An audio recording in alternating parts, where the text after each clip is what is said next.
Going on YouTube? This is my new bike reveal. Finally, the 2017 ZX6R 636. I've been wanting this bike for about a year and a half now. Glad I finally get to enjoy it. Bought it with 1 mile on it. Ridden it a couple of times so far.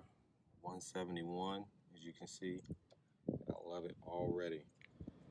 This is my first official YouTube motovlog YouTuber type video, so bear with me as I'm new to this and all the new things that I may talk about here, especially with this new addition to my, obsession, if I want to put it that way.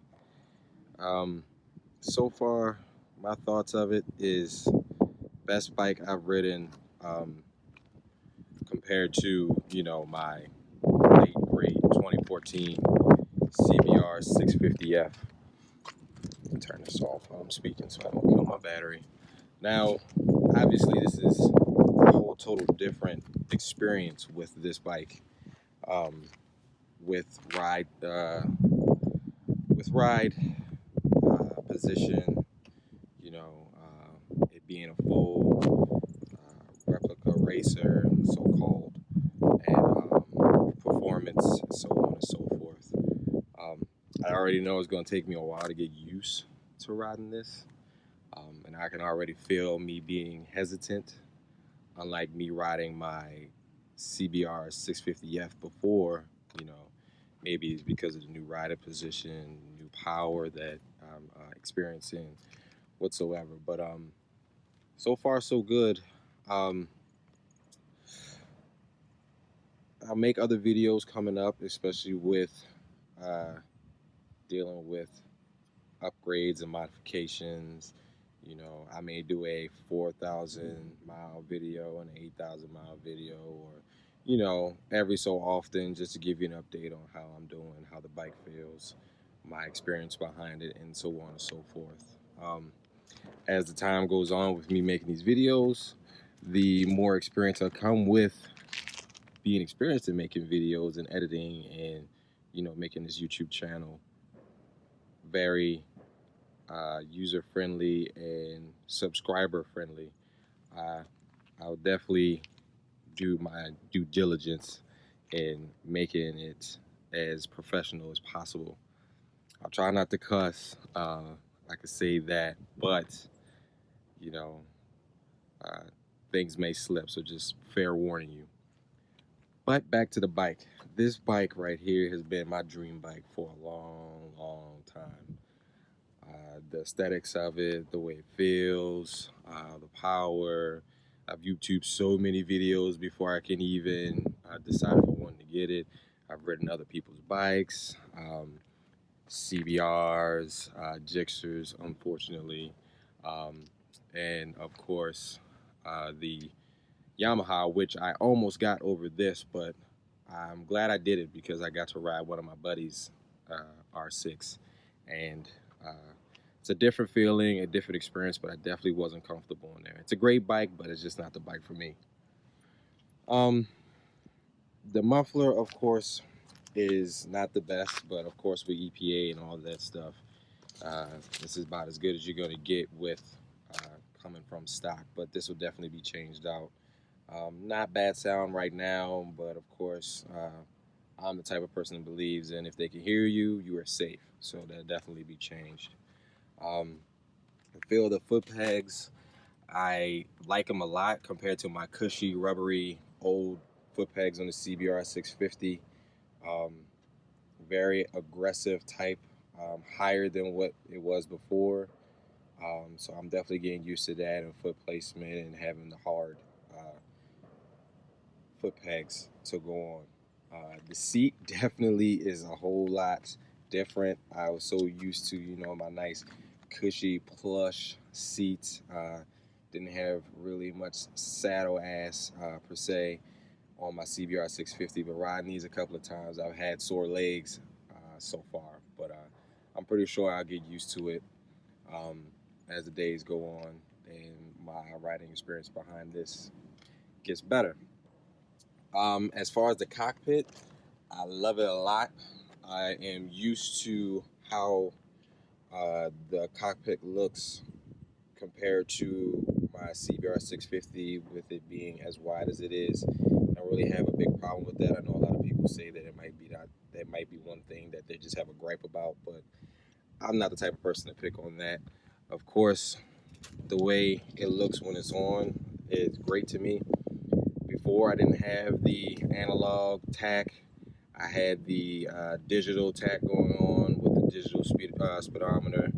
The only thing I'm really going to miss, honestly, is having that gas gauge, as the CBRs are so great of having. But one thing is that you'll get used to things that you don't have anymore, and then I already know once the gas light comes on, it's normally around 30 miles before you clonk out. So that's good. The handlebars itself, they're comfy. Um, they're not really as uh, hard on my wrist as I thought they would be, but it is definitely something that I'm going to get used to as the time goes on riding. Before, I hurt my wrist, but it definitely is something that uh, will change over time with use and experience. As far as everything else, definitely gonna get rid of this fender back here. I hate it. It's the worst thing in the world. But as far as it going, it'll be gone within the next week or so, hopefully. Um, I may change the uh, the brake and clutch levers. I'm not sure yet. I may just keep it for feel, just because I already like it. Obviously, last time on my last bike, I changed it, but this time I think I may keep this bike as close to stock as possible, except for the fender, of course, and then this down here with the exhaust. I gotta get rid of this exhaust. Definitely gonna put the spools on it so I can lift it up every now and then to do maintenance, because I plan on doing my own maintenance over time. I may change the halos in the front coming up, and I'm not sure if I want to keep this stock or change this to a double bubble just for air purposes on the beltway and whatnot. But yeah, man, let's dig into some of the features that are on the vehicle itself. Um, it's kind of funny being out here doing the video, people looking at me because I'm talking, but whatever. All right, so of course you have your analog tack, you have your gear indicator, you have your power mode of full and low. You change them by holding this for 2 seconds on the power, and the same thing for the Kawasaki traction control. You hold it down for 2 seconds to change. You have 3 modes. This went from 2 to 3 just now, to off, to 1. Normally, if it's in full and 1, that's normally track mode. If you still want your traction control off, full track mode is with off. I apologize. The 2 is more for a little bit more intruders while you're just riding around, I guess, while you're in full mode in the streets on regular roads. And then low 3 is normally for wet days. I'm not sure how many times I'm going to be riding this in the rain, but this will definitely come in handy when I do. But of course, you have your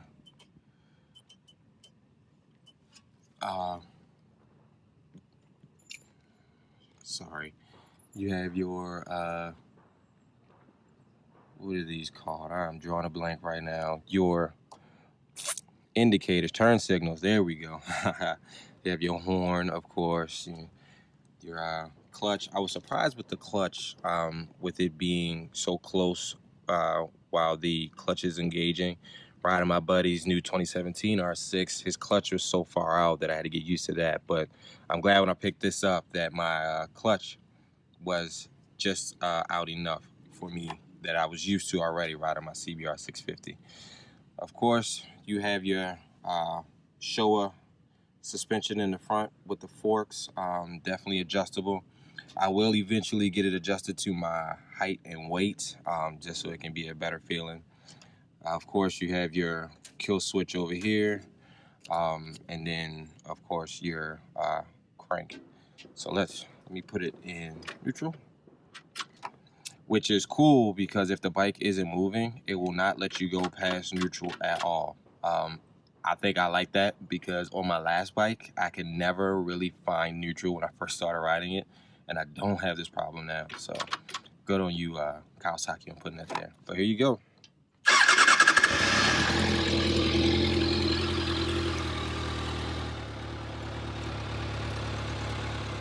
As I was saying before, not the best sound, not loud enough, but it does what it's supposed to according to EPA standards. We'll probably get an import exhaust or a SC project, more to come, and I'll do parts reviews as I go on with the YouTube video. There's a couple of revs coming, and of course the bike will be on. I will have great ways to come out with this nice little style.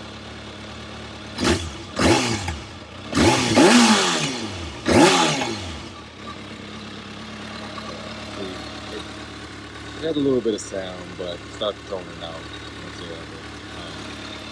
But it's okay, it's cool. What else can I speak about? I will definitely be changing this to a C-Cal white, of course, unless I change the fairings, I'm not sure. With this bike, I'm pretty sure I may change the fairings just to preserve the OEM fairings, just in case I may go down, knock on wood. But yeah, the brakes are real grippy. I love them with the Nissans. Compared to my last bike, of course, everything is going to be a step up from the last time. And then, of course, the tires that comes on here, I like them so far. I haven't really pushed this bike, obviously because of the break-in period, but I'll definitely keep an eye on those as far as the feel and stickiness goes. Normally, coming from the factory, they put the best kind of tires that they think is good for the bike, so I'll keep an eye on that. The suspension in the back, I like what they did with the green to match the details on the bike everywhere. It's real cushy, but I haven't touched and played with it yet, so I'll see if it gets hard or softens up and whatnot, especially when I do it for my body size. So yeah, man, this bike is great. I will definitely keep you up to date on this. I feel like I've done enough rambling on so far, and I already know that there will be more to come. I'll do videos while riding and give you guys comparisons of how I feel when I used to ride the 650F to this, and then you know, just to show you a couple pulls and the power range and things like that. Just wanted to keep this video basic about the bike and then about my YouTube channel. So if anybody would subscribe, I appreciate you guys. And then I will do, you know, updates and answer any questions that you may have. I just hope, for me personally, that you guys join my channel, and then I can bring to you the great product that I've seen so far that I try to mimic. But that's it for right now. If you have any questions, let me know. And then I'll create a link, and I'm also working on a thing for me to, you know, watermark my pictures. But I'll see you guys later.